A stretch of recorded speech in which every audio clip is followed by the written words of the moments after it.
mandat qui doit être protégé. Parce que le député est l'élu de la nation, il faut le protéger contre les électeurs et contre les partis politiques. Mais le protéger comment?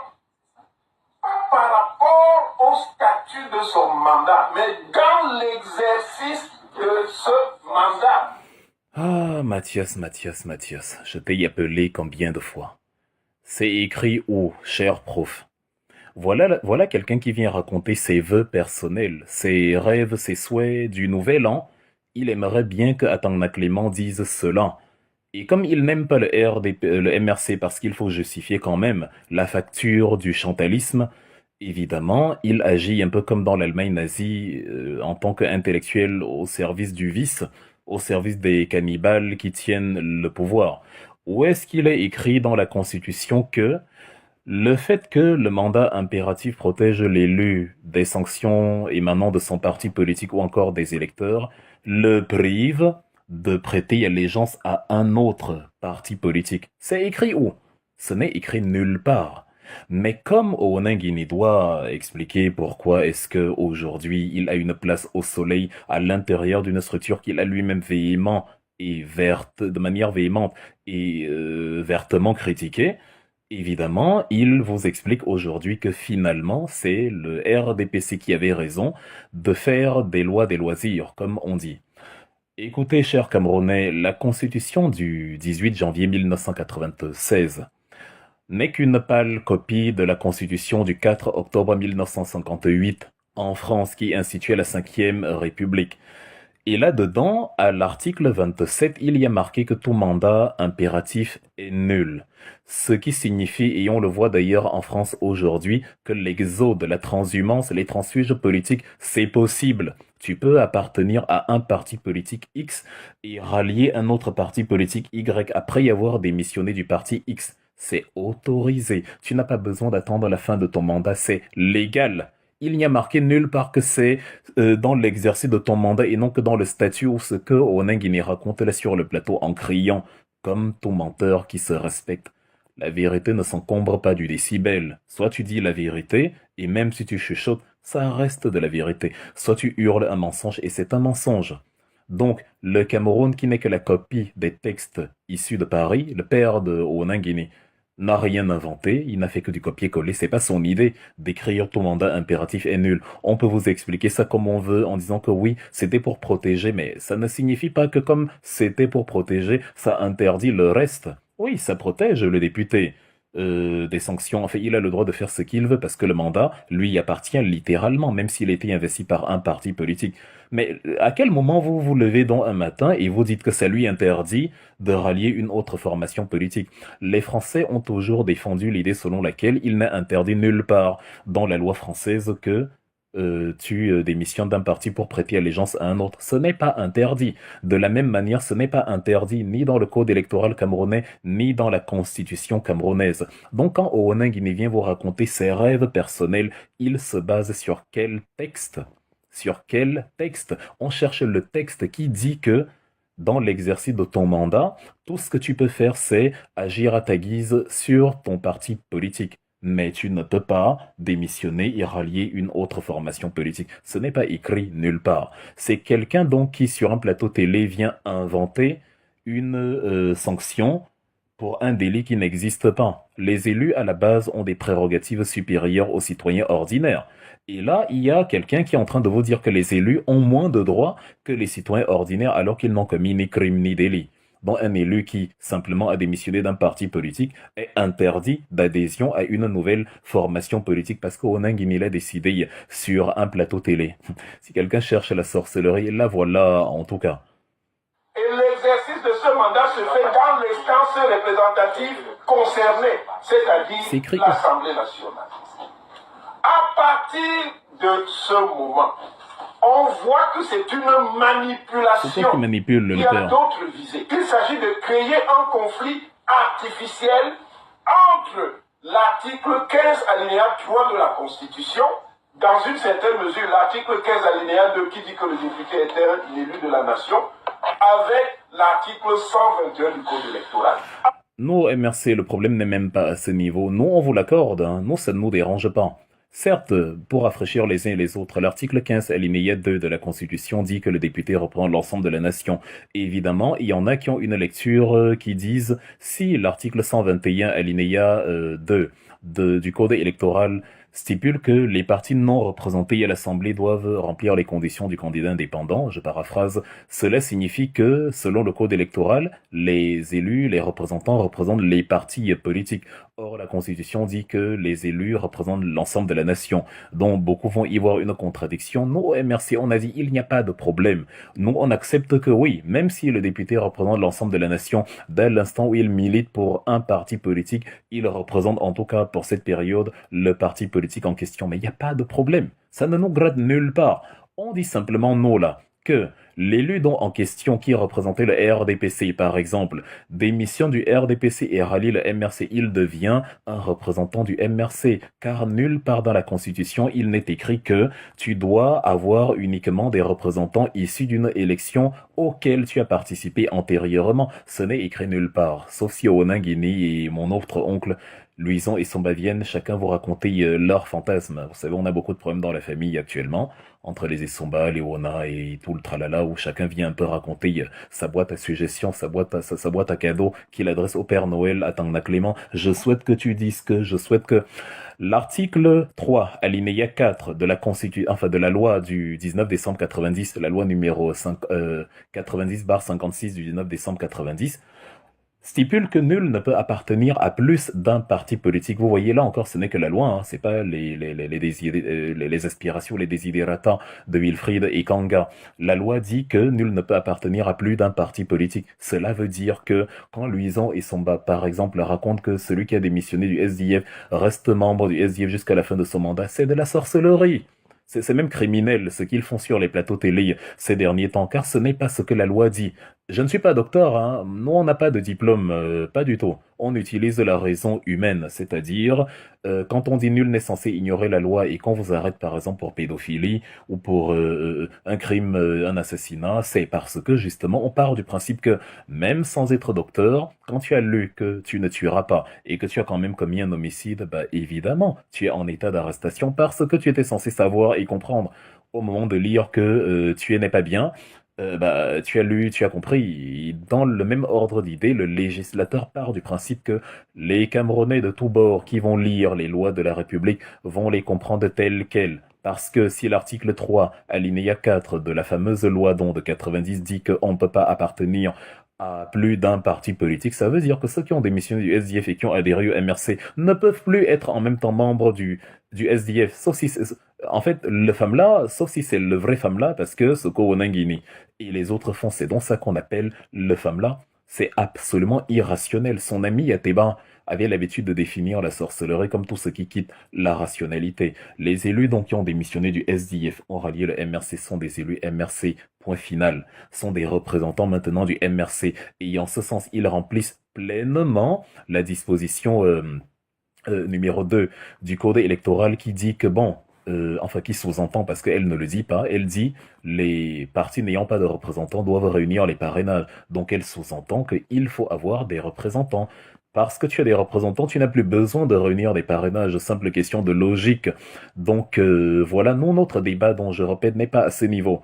Ceux qui veulent débattre avec le RDPC de ça, c'est leur problème. C'est clair que l'alinéa 1 du Code électoral, article 121, dans son alinéa 1, précise qu'il faut être investi par un parti politique, sans préciser qu'il faut avoir des élus. Et c'est clair que l'alinéa 2 stipule que, voilà, il faut être, si tu n'as pas des élus, si tu n'as pas des représentants, il faut réunir les parrainages tels que mentionnés dans l'alinéa 1. Et l'alinéa 1 en question, c'est le petit 2 de l'alinéa 1 qui parle, lui, des candidats indépendants et qui dit que pour le candidat indépendant, tu dois réunir les 300 parrainages. En fait, le MRC n'a pas de temps à perdre avec cette partie-là du débat. Ça vous regarde. On dit, on est d'accord, il n'y a pas de problème. Est-ce que la pomme de discorde n'est pas à ce niveau? La pomme de discorde, c'est sur ceux qui veulent recréer la loi selon leur saveur, selon leur, selon l'exigence de reconnaissance qu'ils ont envers ceux qui ont répondu à leur cri de mendiant. C'est-à-dire maintenant justifier l'injustifiable, à savoir tu dois avoir participé à une élection pour que tes représentants soient reconnus, ce qui n'est précisé nulle part. Sinon, allez dire aussi au sénateur nommé de l'UPC que il ne peut pas porter à l'UPC qu'il ne peut pas porter un candidat vu que son sénateur a été nommé. Bah, c'est même, débrouillez-vous là-bas si entre vous.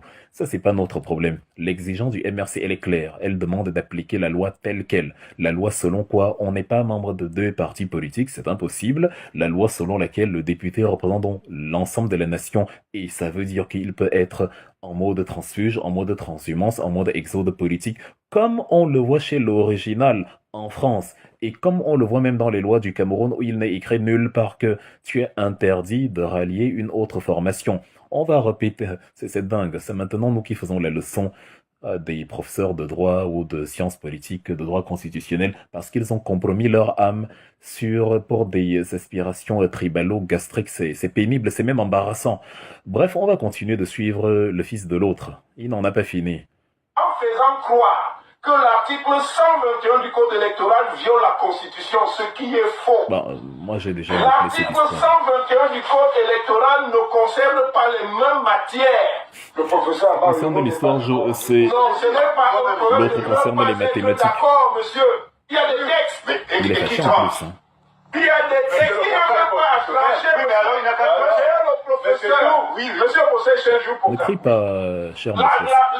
fait, même au sens strict, le Conseil constitutionnel n'a même pas besoin d'intervenir parce que la loi est claire. La loi est claire. Il n'a pas à l'interpréter.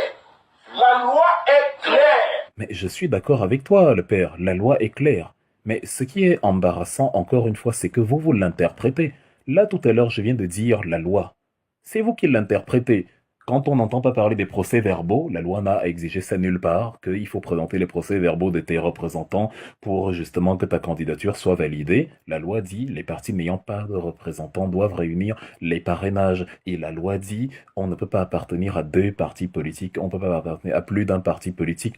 Donc, si j'étais élu du SDF, je ne suis plus membre du SDF, je suis maintenant membre du MRC, il n'y a pas de procès-verbaux à présenter. C'est ce que la loi, mais quand on dit la loi est claire, voilà donc. La loi autorise la transhumance politique, la loi ne l'interdit nulle part. C'est d'ailleurs pour ça que tout le monde, à sa guise, peut changer de parti politique. C'est d'ailleurs pourquoi le RDPC lui-même a recueilli des députés, Monsieur Oscar Dimondoumbé, en octobre 2018, qui a rallié le RDPC, parce que la loi ne lui interdisait pas. Et à ce moment-là, on n'a pas critiqué le RDPC, puisqu'il appliquait la loi pour une fois dans sa vie. Que ce parti applique la loi. La loi autorise un député à quitter de son ancienne formation politique pour rallier une nouvelle, dont le RDPC a appliqué la loi. On n'a pas demandé Oscar Dimondoumbé, on lui a pas dit que bon, tes procès-verbaux prouvent qu'en fait tu es toujours membre du SDF. Les lois ne peuvent pas changer parce que c'est maintenant le MRC. C'est criminel, ce qu'Onangini, Luison et Somba et tout le cartel sont en train de faire ces derniers temps à la télévision. Mais désolé pour vous, hein, si vous êtes complexé, faites comme moi. Je ne suis pas professeur je ne suis pas professeur de sciences politiques ou de droit. Mon seul diplôme, c'est le CP. Donc, voilà. Mais la raison humaine fait que nous allons, justement, c'est-à-dire utiliser le même cerveau qui ne sert pas à la décoration et qu'on a dans la tête pour lire la loi comme elle est en langue française. C'est-à-dire, ils ne comprennent pas cette loi-là plus que nous. Ils l'interprètent et nous accusent après de l'interpréter.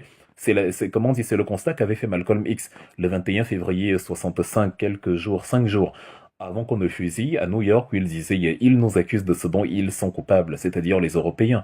Les Blancs qui pratiquaient l'esclavage accusaient les Noirs d'être violents, d'être barbares, comme le RDPC le fait actuellement. Il manipule, il torpille les lois, il est violent, et il accuse les autres de manipuler, de torpiller les lois, d'être violents. Une sorte d'effet miroir absolument indécent.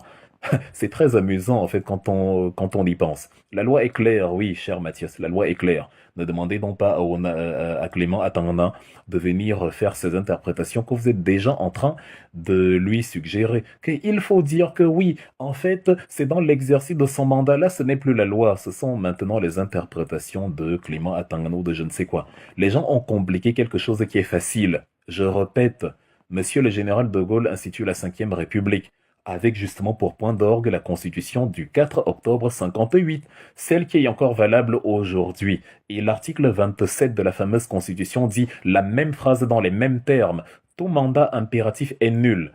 Vous avez obtenu l'indépendance entre guillemets lol en 1960 en janvier. La constitution qui comment dire découle de la loi de fer. La Constitution donc, du 4 mars 1960, dans sa disposition numéro 8, précise la même phrase: tout mandat impératif est nul. La phrase va disparaître pendant quelques décennies dans les années 60 dans les années 70 pour réapparaître dans la Constitution du 18 janvier 96. Ce n'est pas une idée de Hohn-Appert, pas du tout.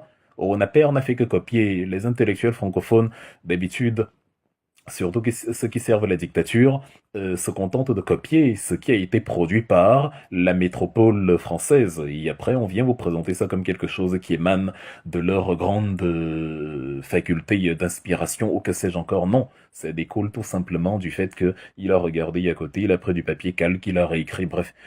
Et donc, s'il y a transhumance politique en France parce que ton mandat impératif est nul, il y a transhumance politique au Cameroun parce que ton mandat impératif est nul et parce que aucune loi n'interdit l'allégeance à une nouvelle formation politique. Vous allez voir que quand on regarde la loi selon le MRC, tout est simple, tout est clair. Ce sont les sorciers qui interprètent la loi à leur guise et qui veulent créer, comment dire, des bifurcations là où les choses, en fait, même pour les derniers des imbéciles, coulent de source. En tout cas, finissons avec Mathias. Vous savez, c'est pas facile d'écouter les chantalogues, mais bon, on a dit qu'on allait le faire, allons-y. Il n'y a pas à l'interpréter. Cette loi dit donc qu'il y a trois hypothèses, comme le disait tout à l'heure Yaya, pour qu'un candidat soit investi. Un candidat peut être investi par un parti qui est représenté soit par un conseiller municipal, au moins un conseiller régional, ou au moins un conseiller régional, ou un député, ou un sénateur. Et il est complètement sophistique de nous dire que la représentation telle qu'elle est énoncée par la disposition de l'article 121 du Code électoral, que ce n'est pas une représentation élective. Monsieur, il ne s'agit pas de représentation commerciale. Il ne s'agit pas de représentation... Mais on est d'accord avec toi, le père, représentation élective, mais sauf que on ne vous dit pas que vous devez participer vous-même à l'élection en question. Il faut arrêter le kangwa avec le sel. Il faut arrêter le mélange, là, c'est dangereux. Tu crases le kangwa, tu mets le sel, tu mets ça sur la narine gauche, c'est pas sérieux. La loi n'a pas dit que la représentation élective en question oblige le parti politique à avoir participé à une élection antérieure à la présidentielle. Nul, ouais Seigneur, je rappelle nulle part, ce n'est écrit. Donc tu as beau crier sur un plateau télé, la vérité ne crie pas. Même si tu murmures, la vérité, c'est la vérité. C'est une vérité vraie, autorisez le pléonasme. Même si tu chuchotes, c'est la vérité. Donc, les élus, oui, issus d'une représentation élective, c'est-à-dire étant élus par la nation, même s'ils ont été investis par leur parti politique, les élus ont la possibilité de démissionner de leur formation, comme le fait le RDPC, comme le font les uns et les autres tout le temps. D'ailleurs, si le MRCT allait aux législatives et que nos élus avaient démissionné actuellement et avaient rallié le RDPC, les mêmes seraient en train de vous brandir cela en grande pompe en disant « Ah, regardez, les élus vous ont quittés, ils nous ont rejoints, vous voyez ». C'est-à-dire, c'est autant il est autorisé un citoyen, ils sont bien contents d'accueillir Sam Séverin Ango, qui a milité pour le MRC lors en prélude aux législatives, et qui finalement, pour des raisons que vous imaginez très bien, a fini par nous quitter, et a rallié le RDPC aujourd'hui. Bon, dites aussi que Sam Séverin Ango ne doit pas venir au RDPC. Mais si vous autorisez un citoyen lambda de quitter un parti politique pour adhérer à un autre, à quel moment vous interdisez cela à des élus? À quel moment la loi dit que pour les élus, c'est différent, que les élus, ils sont obligés de rester ancrés dans leur formation politique et que maintenant, s'ils veulent agir comme représentants d'un nouveau parti politique, ils doivent avoir été élus en étant déjà membres de ce parti politique. C'est compliqué, ce n'est pas dans la loi. Ce n'est pas dans la loi. La loi demande d'avoir des représentants, d'avoir des élus ou des représentants qui représentent dans le parti politique, justement, au Parlement, etc. Mais il n'est pas précisé que ces élus-là doivent venir d'une... Si il y a écrit ça quelque part, j'attends l'article. Je ne veux pas voir les souhaits. Je vous ai dit en amont que Onangini devrait écrire, je cite, ouvrez les guillemets, deux points, ouvrez les guillemets, j'aimerais que Atangna Clément dise à Maurice Kamto que, en fait, il aurait dû participer d'abord à l'élection, mais qu'il ne vienne pas dire que c'est les textes de la République, car ce ne sont pas les textes de la République. Les textes de la République vous demandent d'avoir des représentants. Et les textes de la République disent aux fameux représentants que leur mandat n'est pas impératif. Et les textes de la République disent aux mêmes représentants qu'ils peuvent, ils ne peuvent pas appartenir à plus d'un parti politique. Et donc, les textes de la République n'interdisent nulle part aux fameux élus d'adhérer à une nouvelle formation politique. Voilà les textes de la République. Nulle part ici, depuis que je parle, je n'ai donné mes impressions, mes avis, mes aspirations personnelles. On dit la loi, accessible au dernier des crétins, facile à lire pour tout le monde. Mais bon, comme on dit, quand Dieu vous perd, il vous rend d'abord fou. Ce sont les intellectuels du pays, les docteurs et je ne sais quoi qui sont qui se crétinisent. Et le pire, c'est qu'ils le font volontairement, parce que les voies du chantalisme tribalo-stomacal sont insondables. Bref, on a presque fini. Nous sommes dans un code électoral. Et dans ce code électoral, on parle de représentation politique pourvue par des mécanismes électifs. Par ailleurs, ne crie pas, l'article 121, que ce soit son alinéa 1.1, son alinéa 1.2 et son alinéa 2, cet article-là est conforme à la Constitution. Pour vous rafraîchir la mémoire, pour ceux qui ont oublié, le code électoral, article 121, alinéa 1.1, c'est être investi par un parti politique, les conditions pour être candidat. Alinéa 1, petit 2, c'est pour le candidat indépendant. Je fais juste un rappel, hein. C'est même pas un débat à ce niveau, juste un rappel pour les uns et les autres. L'alinéa 1, 2, c'est pour les candidats indépendants qui doivent réunir dont les fameuses signatures membres d'un conseil municipal ou régional, d'une chambre consulaire, chef traditionnel de premier degré, bref, ceux qui peuvent octroyer, donner des parrainages à un candidat. Il faut en réunir 30 par région, dont 300. C'est ce qui est précisé dans l'alinéa 2, dans le petit 2 de l'alinéa 1. Maintenant, l'alinéa 2, lui, il parle des partis maintenant qui investissent un candidat alors que ces partis ne sont pas représentés à l'Assemblée. Ces partis politiques sont donc soumis à la même condition qu'un candidat indépendant, tel que stipulé dans l'alinéa 1, le fameux alinéa 1 petit 2. Donc voilà, c'est tout simple. Mais notre problème, en fait, il ne réside nulle part là-dedans. Ça, c'est pas un problème. On ne dit pas, on n'est pas là en train de se dire que oui, ce n'est même pas conforme à la Constitution. Il n'y a pas de problème.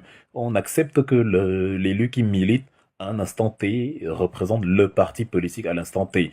Mais il représente la nation, évidemment, en ce sens que il lui est permis de quitter le fameux parti politique et de rallier un autre parti politique. Donc nous, le MRC, en fait, ça ne nous gêne pas fondamentalement. Ceux qui veulent dériver le débat à ce niveau, bon, bien leur en prendre, mais notre focus n'est pas là-bas. Notre focus, c'est de dire à nos braves amis, au Nangini, et surtout ceux qui l'envoient, parce qu'évidemment, il est en mission, donc va parler là-bas, comme tu es professeur, on va t'écouter. C'est que les Camerounais, dès qu'on met le titre, ils sont complexés. Un professeur peut venir te dire de violer ta propre fille. Tu vas le faire parce que c'est un professeur qui l'a dit. Il peut te trouver, un mécanisme de manipulation de la loi qui va dire que c'est une bonne chose. Même si toi, de ta petite intelligence, toi qui n'as aucun diplôme comme Wilfried Ekanga, tu pars lire et tu comprends que la pédophilie, le viol, c'est pas bien. Et forcément, c'est pas bien. C'est toi qui as raison. c'est toi qui as raison et tu appliques simplement la loi. Donc c'est pour ça qu'on l'envoie là. Il est en mission pour, surfer sur vos complexes et pour vous faire croire ce qui n'est pas. Il vient raconter ses fantasmes, sa science-fiction, comme Luison et Samba. Il vous dit qu'il fait de la science. Donc non, le MRC, ne vous inquiétez pas. Nous remplissons tous les critères pour investir un candidat, car telle est la loi. Le reste, ce sont les fantasmes, les fantasmagories et les fantaisies des Ona, des Somba et de tout ce qui finit par A. Article 6, alinéa 6, la Constitution dit ceci. Le régime de l'élection présidentielle est fixé par la loi. La loi, en l'occurrence, qui fixe le régime de l'élection présidentielle, c'est le code électoral. Oui, mais il y a quel moment la Constitution a dit que ça renverse la hiérarchie des normes? Le code électoral dont toi-même tu dis qu'il est conforme à la Constitution doit respecter la Constitution sur la non-impérativité du mandat. Et le fameux code et la fameuse Constitution insiste que les députés représentent l'ensemble de la nation, donc insiste sur la possibilité de transhumance politique, la possibilité d'exode politique. Donc, vous écoutez la Constitution quand cela vous arrange. Quand elle vous dit de vous fier au code électoral, vous vous fiez au code électoral. Et vous inventez même des lois sur le code électoral qui n'existent pas, sous-entendant qu'il faut avoir participé à une élection et y avoir donc des élus issus de cette élection pour pouvoir présenter un candidat, même si dans le même temps vous accueillez des élus en plein exercice de mandat, incroyable. Maintenant, quand la même constitution vous dit le mandat impératif est nul et le député reprend l'ensemble de la nation, vous n'écoutez plus la constitution, vous vous mettez à dire que non. Le député est bloqué dans son parti politique pendant l'exercice de son mandat et que même s'il démissionne, non, non, non, non, non, il reste ancré justement dans son parti. Mais qu'est-ce qui arrive même à vos professeurs au Cameroun là? C'est le, comment dire, c'est le Pétrus mélangé au lait en poudre de Brenda, le fils de Paul Biya, ou qu'est-ce qui, je n'arrive pas à comprendre. Parce que la Constitution, elle est claire. Elle dit que tu reprends l'ensemble de la nation. Comme en France, je vous dis, c'est plus une originalité camerounaise, qu'on ne vous trompe pas. Ce n'est plus une idée du Cameroun. Tu copies un truc chez le voisin et c'est maintenant toi qui veux expliquer ce que le voisin a voulu dire alors que tout le monde voit ce que le voisin est en train de faire. Le voisin, la France, qui a créé dans sa loi de 58, justement la disposition numéro 27 sur la non-impérativité du mandat, applique la transhumance politique. Le Cameroun copie la non-impérativité du mandat et vous explique que non, non, non, il n'y a pas de transhumance politique. Or, la loi même n'a pas écrit qu'il n'y a pas de transhumance politique. La loi a dit le mandat impératif est nul. La même chose qu'en France. Je suis abasourdi par tant de sorcellerie et de, comment dire, de dompérignonisme. Ce n'est que ça, franchement. C'est-à-dire, ce sont des ivrogneries débitées sur un plateau télé par des gens qui veulent torpiller la loi à leur guise. Oui, la Constitution dit, cher Ona, de se référer au code électoral. Il n'y a pas de problème. Mais le code électoral interdit ou de recueillir des élus d'une autre formation politique. Le code électoral précise ou que si tu n'as pas participé à une élection et que tu as recueilli des représentants qui avaient participé dans une autre formation politique et une élection antérieure, si tu as fait ça, tu ne peux pas les présenter comme candidat à la présidentielle. Si ce n'est pas tes fantasmes personnels, le père, c'est quoi en fait? Donc, la Constitution, respectez-la en amont et en aval. Vous ne pouvez pas vous y référer quand elle vous envoie au code électoral, en disant que la loi à laquelle elle fait allusion, c'est le code électoral, ok, mais en même temps, piétiner la Constitution quand elle vous dit attention, tout mandat impératif est nul. Ça, c'est le chanvre, c'est le chanvre. C'est rien d'autre. Il est vrai que je la consomme. Les Camerounais comprendront la ref. Ce qu'on appelle une habilitation législative. Voilà l'article qui est pertinent pour parler de l'organisation de l'élection présidentielle. Et mon oncle Le reste, c'est de la manipulation. Et là, avec ses grosses lunettes, c'est toi qui manipules au Guinée. C'est pas difficile à débanquer tout le globiboule qu'il nous sert là. Je pense l'avoir fort bien fait. Et je vous dis, vous n'avez pas, même si vous êtes pousseur, vous pouvez lire les lois du Cameroun. Débarrassez-vous de vos complexes. Nous qui avons arpenté l'Allemagne, la Suisse, les pays qui ont un logiciel différent, là-bas, on écoute la voix de la raison. On ne s'encombre pas de vos titres. Tu peux être, c'est-à-dire si ce que tu dis est pertinent et est conforme à ce qui est écrit, c'est la vérité. On ne va pas accorder, comment dire, on ne va pas accorder du crédit à un docteur, un professeur qui raconte ses... En fait, il a fait un rêve dans la nuit. Il vient le matin, il dit, bon, mon rêve était X, Y, Z, et ça devient les lois de la République. Là-bas, là, on ne leur accorde pas ces crédits. À partir de tels mécanismes, ils doivent se référer à la loi en question. Tout ce qu'il dit doit avoir un texte qui confirme ce qu'il dit. S'il n'a pas de texte, c'est sa vie qu'il raconte. Et maintenant, le badge de PR ou de DR, c'est simplement pour vous enfumer. Parce que à partir de là, vous allez dire « Le professeur a dit que donc je ne peux pas ». Vous avez dit vous-même que Kamto est nul en politique, mais qu'il est excellent en droit. C'est le pape du droit. Et maintenant, vous qui n'êtes que des diacres, des servants de messe, des vicaires et des je ne sais quoi, vous venez expliquer au pape ce qu'est le droit. C'est pas la folie. S'il faut donc parler de compétences académiques, c'est incroyable. Kamto et Onangini, c'est comme le code électoral et la constitution. Dans la hiérarchie des normes, l'un est supérieur à l'autre. Si vous voulez entrer là-dedans, moi je n'entre pas dans ce type de débat parce que la raison humaine qui est commune à tous, le logos, nous envoie lire la Constitution, comme quand on te dit nul n'est censé ignorer la loi et qu'on t'arrête parce que tu as violé une loi que tu étais censé savoir. On n'a pas dit que seuls les docteurs peuvent être en état d'arrestation s'ils ils violent une loi parce qu'eux, ils peuvent la comprendre mieux que les citoyens lambda. Non.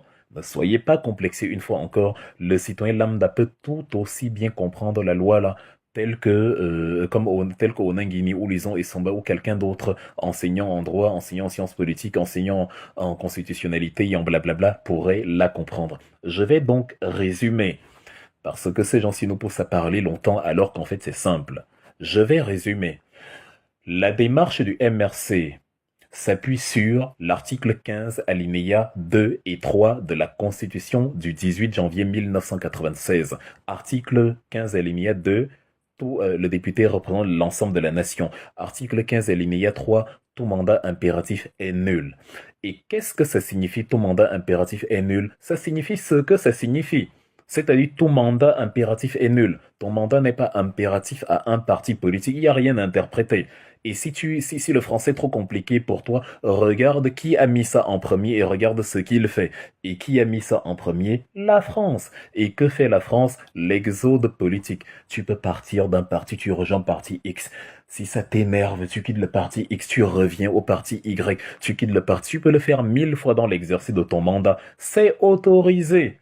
Comme une femme peut sortir avec un homme, épouser un homme, divorcer de cet homme, elle est libre. Elle peut épouser un nouvel homme et après divorcer de lui, elle est libre. Elle peut, si elle veut revenir chez son ancien mari, elle est libre. Donc, c'est ça la non-impérativité du mandat. Je vous parlais des faits, pas de mes opinions. Ce n'est pas vous qui avez créé ça, c'est pas Oona, ni le père ni le fils. C'est Paris, c'est la France, c'est De Gaulle.